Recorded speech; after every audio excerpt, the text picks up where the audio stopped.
Kamishna mkuu wa haki za kibinadamu wa Umoja wa Mataifa Volker Turk ameitaka Tanzania kufanya uchunguzi wa kina kuhusu mauaji na ukiukwaji 9.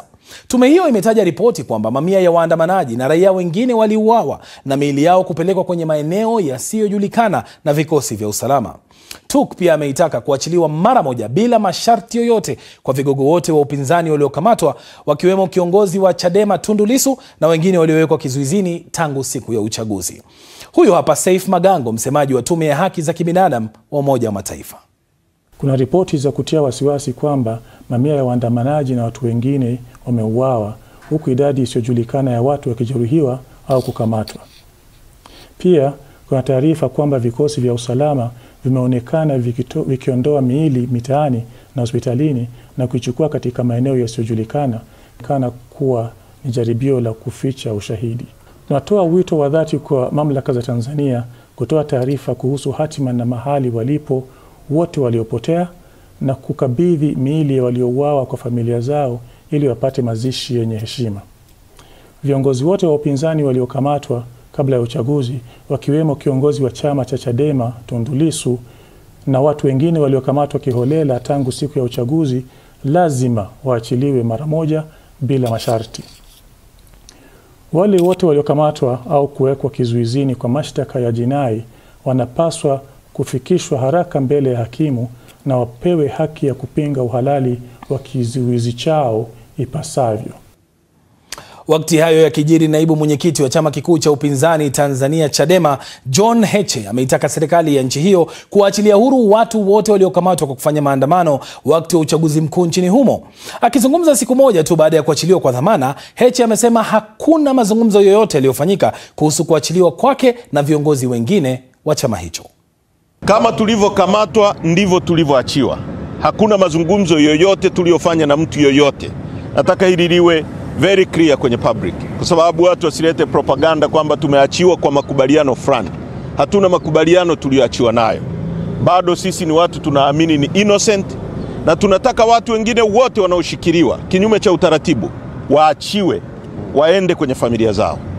Lakini tunaitaka pia serikali iruhusu watu wachukue ndugu zao, wapate familia ya ndugu zao, wawazike kiafrika kama tunavyojua, kitamaduni, kiafrika, kidini kama tunavyojua.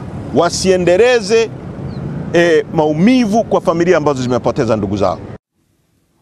Wakati huo mahakama nchini Tanzania itatoa uamuzi kuhusu uhalali wa mashtaka ya uhaini yanayomkabili mfanyabiashara Jennifer Novin almaarufu kama Nifa pamoja na wenzake wiki 2 zijazo. Vijana hao walikamatwa kuhusiana na maandamano ya kupinga uchaguzi nchini Tanzania. Huyu hapa wakili wao Peter Kibatala.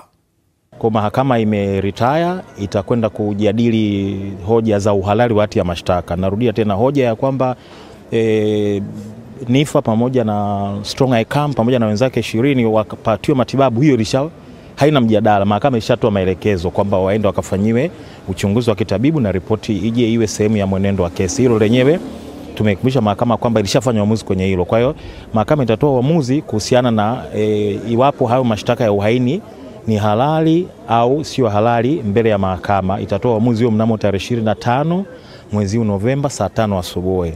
Kwa basi tutafika mahakamani, na kama mahakama itaona imekubana hoja zetu kwa kiwango gani, basi tutapokea uamuzi na tutajua jinsi gani ya kufanyia kazi. Leo Nifa, Strong ICAM pamoja na fanyia kazi. Leo Nifa, Strong ICAM zao 20 hawakufikishwa mahakamani, wameshiriki kwa njia ya mtandao, virtual tunasema.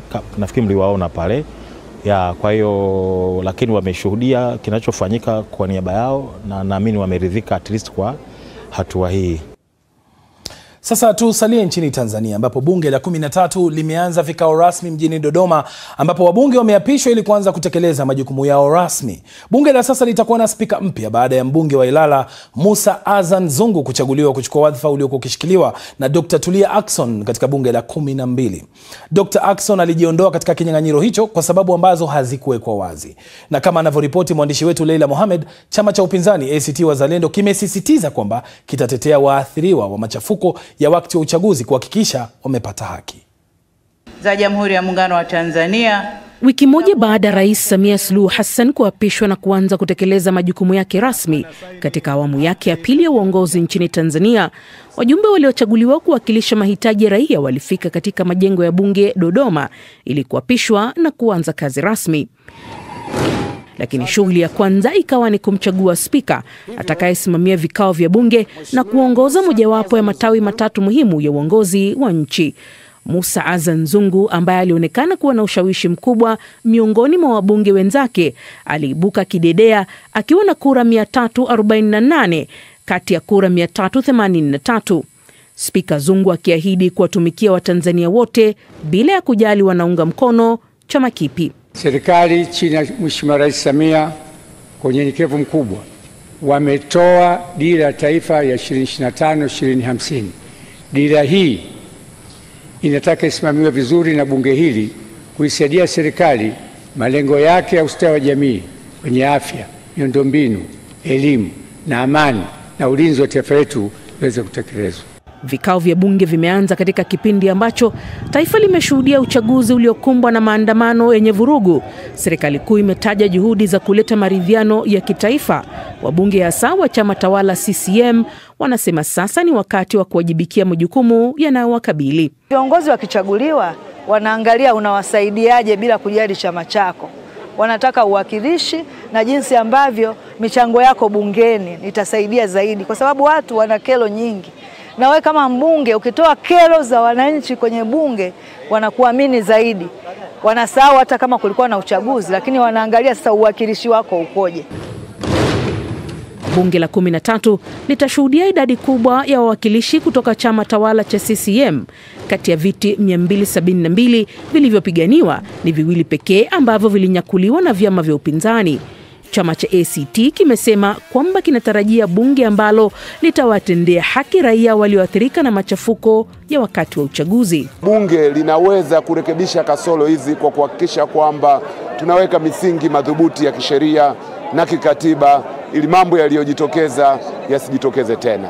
Sherehe ya ufunguzi rasmi wa bunge la 13 inatarajiwa kufanyika mwishoni mwa juma, ambapo Rais wa Tanzania Samia Suluhu Hassan atatoa hotuba maalum ikieleza dira ya serikali kwa kipindi kijacho. Wengi watasubiri kuona mipango ya serikali kwa masuala muhimu kama vile uchumi, ajira, maendeleo ya kijamii na mageuzi ya kisera na kisiasa.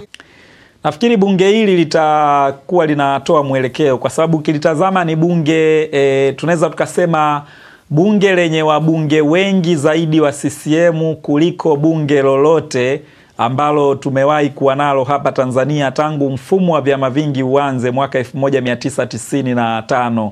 Hili ndio bunge ambalo lina wabunge wengi zaidi wa chama tawala. Kitazama wabunge kutoka upinzani ni wabunge ambao takribani 11 tu.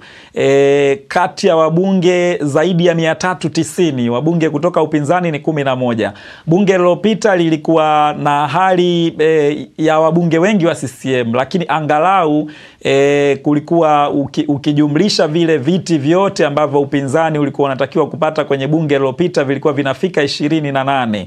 Safari hii vimepungua zaidi na kubaki viti 11 tu kati ya viti zaidi ya 390 vya bunge. Kwa hiyo ni bunge ambalo linakuja katika kipindi ambacho nchi inaimba maridhiano, katika kipindi ambacho nchi inaimba katiba mpya, katika kipindi ambacho nchi inaimba kuhusu tume huru ya uchaguzi na mwelekeo mpya wa kisiasa, huku Rais Samia Suluhu Hassan akiwa ameahidi na serikali yake kwamba wataufanya mchakato wa maridhiano, na kwenye ilani ya chama tawala wakiwa wameahidi kuandika katiba mpya, na bunge hili aliepukiki kwenye uandishi wa katiba mpya. Sasa tutatazama kwamba itakuwa namna gani kwenye bunge hili ambalo 98% ya wabunge wake ni wabunge wa Chama cha Mapinduzi, lakini ndilo bunge ambalo linatarajiwa kwamba litatatua ama kutanzua mkwamo wa kisiasa, wa kikatiba na kisheria uliopo hapa nchini kwa sasa hivi, ambao unafanya kwa kweli Tanzania iwe kwenye hali ambayo haijawahi kuwepo kwenye siasa tangu tulipoanza mfumo wa vyama vingi hapa nchini. Charles, kwa kifupi tu, chama tawala CCM kama ulivyotaja kina wabunge wengi sana ndani ya bunge. Hii inatoa fursa gani au changamoto zipi katika ukuzi wa demokrasia nchini Tanzania? Katika ukuaji wa demokrasia, maana yake linaloweza kutarajiwa ni kwamba wazalishwe wapinzani kutoka ndani ya CCM. Kwa maana kwamba waibuke wabunge ambao ndani ya Chama cha Mapinduzi wabunge hao watakuwa vinara labda wa kusimamia ama kupinga baadhi ya mambo. Na imekuwa ni kawaida pale ambapo panakuwa pana uchache wa wabunge wa upinzani, wabunge waliopo ndani ya CCM baadhi yao huanza kuonekana kama wamekuwa wapinzani waliopo ndani ya CCM. Na zipo nyakati kadhaa, utakumbuka wakati tunaingia kwenye mfumo wa vyama vingi, miaka 5 ya mwisho kabla tujaanzisha mfumo wa vyama vingi, mambo yalivyokuwa yakienda ndani ya CCM na kutokana na utofauti wa kifikra, liliibuka kundi linaitwa G55 ambalo ni wabunge 55 wa CCM waliokuwa wakipingana na hali ya mambo na sera za CCM katika baadhi ya maeneo, likapaza sauti zao na kuwa na sauti yenye nguvu sana hilo kundi la G55, ingawa baadaye lilikuja kuzimwa na viongozi wa serikali pamoja na chama tawala. Lakini hata bunge lilopita, baada ya kuonekana kwamba wapinzani ni wachache sana, walikuwepo wabunge wa CCM ambao walianza kuonekana wanaenda tofauti na misimamo ya chama chao, na baadhi yao ndio walikuja kuondoka kabisa Chama cha Mapinduzi. Baadhi yao walibaki lakini hawakufanikiwa kupita katika mchakato wa ndani wa chama. Lakini katika mazingira ambayo chama tawala kina wabunge wengi sana, hoja kinzani zinatarajiwa pengine zitokee humo ndani yao kuliko nje ambako kuna sauti za watu 11 pekee. Shukran sana Charles William kwa tathmini hiyo ya kina.